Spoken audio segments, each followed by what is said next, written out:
I started my first online business 11 years ago. I've gained over 200,000 followers across 6 platforms, and I've tried pretty much every online business there is. In this video, I'm going to condense those 11 years of experience into 10 brutally honest truths. Truth number 1, your first online business probably won't make money. My first online business was an Instagram theme page for Jimmer Fredette, and I was in 9th grade. So I had no idea how to run a business, nor was I really thinking about money in general. Jimmer was my favorite basketball player, and I thought it would be fun to post updates about him on Instagram. So I made an account and started doing it. I ran that page all the way through high school and even into college, following Jimmer from the NBA to the G League and all the way to China. The page peaked at around 6,000 followers, and I made basically no money in the 7 years that I ran it. But I did learn valuable skills that I've used in every online business I've started since then. Truth number 2, there is power in being a trendsetter. Instagram theme pages were not really a thing when I created mine back in 2014, and that gave me an advantage later because I had a head start on the competition. I used the experience from building my first page to build future pages, such as a Victor Wembanyama page to 68,000 followers and a Lionel Messi page to 64,000 followers. And I made way more money on those pages than I ever made on my first page. I've learned the power of being a trendsetter on my YouTube channel as well. When Twitter introduced monetization, I was one of the few people who made videos about it, and some of those early videos took off, so I made more of them, and I've largely grown my channel by talking about X monetization. The official term for this is first mover advantage. When you're the first person in a new space, you get all the market share because you're the only one in the space. And even when other people do move into the space, you still have an advantage because you are already there. But this also comes with some risk because things don't always pan out. What I didn't tell you is that there were many failed pages in between my first page and the Victor Wembanyama page that took off. That leads us into truth number 3. Be niche, but not too niche. A Jimmer Fredette fan page is extremely niche, especially when he's not playing in the NBA. Not only does that limit how big my page can get, it also means that when he retires, my page is basically done. It all comes down to supply and demand. Alongside my Instagram account, I also ran a YouTube channel where I posted Jimmer's highlights. And that channel didn't get very much attention while he was in the NBA because Jimmer didn't play very much. There were a few videos that got crazy views, like these two when he played for the Knicks, but it wasn't sustainable because he wasn't playing on a nightly basis. There was demand for Jimmer highlights, but there was no supply. Then he went over to China and was one of the best players in the league and put up crazy stats. So suddenly there was supply to meet the demand. And on top of that, I was one of the only channels posting these highlights, so that made my content even more valuable. But as I alluded to earlier, as Jimmer got older and closer to retirement, the demand started to slow down, and I decided to close that chapter of my life.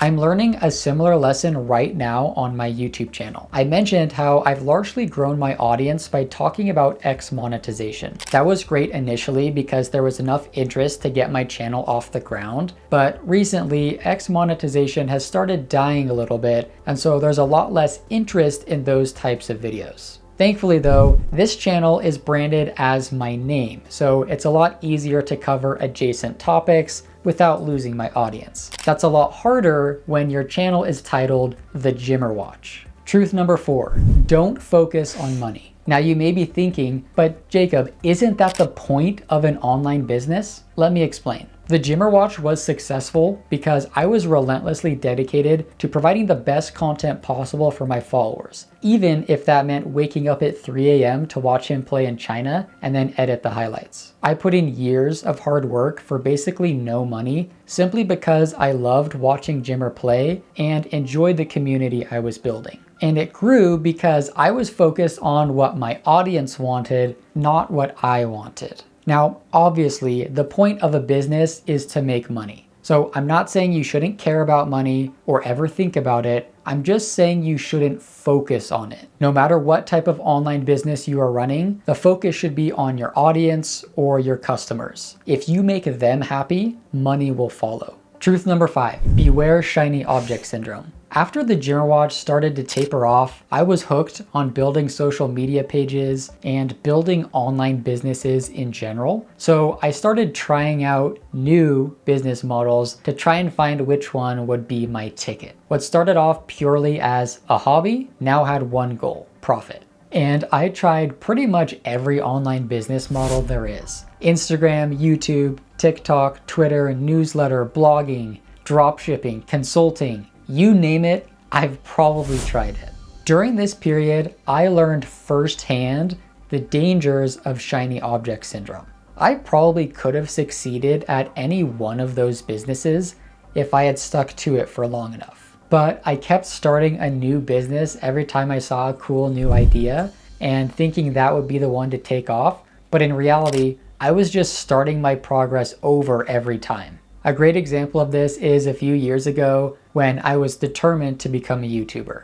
My basketball channel was dying off now that Jimmer was basically done, so I started a new channel for each of my interests: basketball, soccer, football, pop culture, online business, and there's probably even more that I'm not thinking of. Deep down, I knew that I should only focus on one, but I naively thought that I could grow all 5 at once and I would make 5 times as much money. And as you can expect, none of them grew. There were moments of success with each of them, and I made a little bit of money, but I was severely limiting myself by focusing on too many things at once. So after years of frustration, I finally committed to one channel and let the others fall by the wayside. That was in August 2023, and since putting all my focus into this channel, I'm finally seeing results. Now, by no means have I made it. You'll see that I've only made around $1,500 in the last year and a half, but I'm gaining subscribers, I have an audience that actually watches my videos, and the money is starting to come in more consistently. And this leads into truth number 6, which is that it takes a lot longer than you think to make it. Part of the reason I struggled with shiny object syndrome is because I was impatient. I wanted to make it right away, so if something didn't immediately succeed, I started looking for the next idea. But that's the thing, it takes longer than you think to succeed. It took me over 3 years to get 68,000 followers on my Wemby page, and even longer to make my first dollar from the Jimmer Fredette YouTube channel. It sounds so cliche, but no one is an overnight success. People don't see the years of loneliness, frustration, and hard work that happen before someone ever makes it. One example that resonates with me is Mr. Beast. He uploaded his first video 13 years ago, and in the 7 or 8 years following that, he uploaded hundreds, maybe even thousands of videos before he saw any real success. And now, he's the greatest YouTuber of all time. So get ready to play the long game. Truth number 7, not knowing how to do something is not an excuse. The resources to learn almost any skill are available for free on the internet. On a day-to-day basis, I use a few things I learned in school, but everything else is self-taught from either YouTube or personal experience. No one taught me how to run an Instagram fan page. I just started one and figured it out. I learned Photoshop and Premiere from watching YouTube tutorials. I've learned how to become a better YouTuber by studying other YouTubers. And I even built a website in WordPress simply by following instructions online. Developing new skills is one of my superpowers, and that's essential for being successful in online business. Truth number 8, it's okay to spend money. I naturally have a scarcity mindset and find it difficult to spend money. So over the years, I've gone to great lengths to try not to pay for anything. For 10 years, I never trusted anyone to do things the way I do. So I created every graphic, edited every video, and made every thumbnail. I did everything. I didn't want to pay for a video editor or a thumbnail designer because my channel wasn't making enough to pay for it, and I figured I was good enough to just keep doing it myself. But as I studied people who have what I want, I realized this was holding me back. I still remember watching an Ali Abdaal video where he was begging people to consider outsourcing their video editing, and I was initially reluctant, but I decided to take his advice. Since I started paying an editor, my video quality has improved substantially, and it's also given me the ability to make more videos because I don't have to spend hours editing them. And I'll be honest, there's been a few times where I was a bit concerned that I wasn't going to have enough to pay my editor, but things have always worked out to make it possible. I firmly believe I would not be where I am today without hiring my editor, so don't be afraid to spend money to make more money. Truth number 9, stay delusional. I have to be honest, I stole this phrase from podcaster Callum Johnson, but that's because it's so relatable. There are many people along the way that have doubted me. In fact, sometimes I have even been one of those people.